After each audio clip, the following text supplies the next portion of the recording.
I'm Sandy Netoff, and this is one of my God stories. This story starts back in the year of 2000 when my husband Brian and I decided to add an addition to our family. We decided that year for Christmas we were going to give our oldest daughter, Hunter, a puppy. It was, and I'm sure she'll tell you today, it was the best gift she's ever received in her life. That puppy became her life. She took him everywhere. She used to dress him up as a cheerleader. I can remember her taking the dining room chairs and just setting up a school and putting her dolls and the dog in a chair, and he would just sit there. He was the best dog for her. I then got pregnant with my second child, and he had sympathy for me. When I had morning sickness, he had morning sickness. It was very interesting how he just became a part of our family. And with our youngest daughter, when she was born, he became her guardian. If she was crying, he was right there. He got us, our oldest daughter, through elementary school, through middle school, through high school.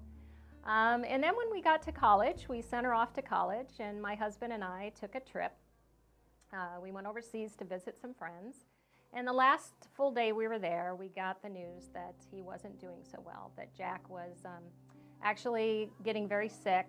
And I personally prayed at that time that the Lord would just protect him until we got back. And we did get back about a day and a half later, and were able to take him into the vet to figure out what was going on. And we found out it was his gallbladder.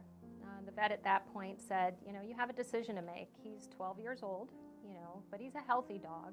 Do you go through the surgery, or, do you just say, this is it? We went home. I personally prayed. As a new Christian, I wasn't really sure, how does the Lord tell you, or how does he answer your prayers? So I wasn't really sure. It was like, is it going to come to me tonight when I'm sleeping?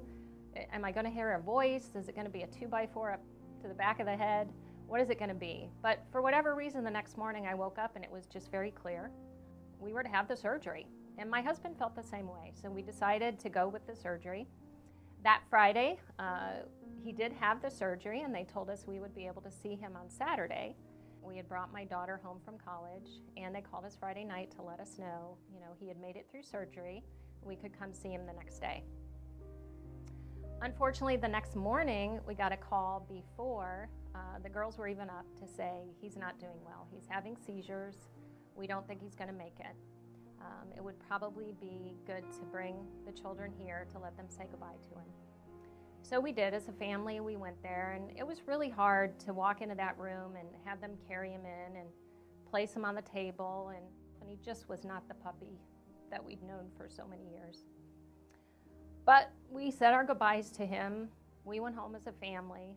The girls cried a lot, mourning for him already, and we sat down for the first time as a young Christian family, and we just held hands and we prayed. First off, we thanked the Lord for bringing him Jack. He was such a blessing, such a good dog, such a good part of our family. We thanked him first, and then second, we said, Lord, if it's his time, take him. We'll see him again someday in your kingdom. But if it's not, leave him here, and we'll take care of him. So we left. My husband and I went back to the hospital. We walked into that same room, and we waited for the doctor to bring him in. And when the door opened on the other side, he walked in on a leash. And that's when I knew it had nothing to do with what the doctors had been doing. It was the Lord. He answered our prayers. And what he told us as a young Christian family is, I'm here. I'm listening. There's power in prayer. No matter how big that prayer is or how small it is, I'm here. And he taught us that as a family. And then that 2x4 came upside the back of my head when the doctor said, we want to keep him for observation for a couple of days. It was like, nope. I told the Lord if he was going to heal that dog, that I would bring him home and take care of him. And that's exactly what we did as a family. We brought him home. For the next 4 to 6 weeks, we slept with him on the floor.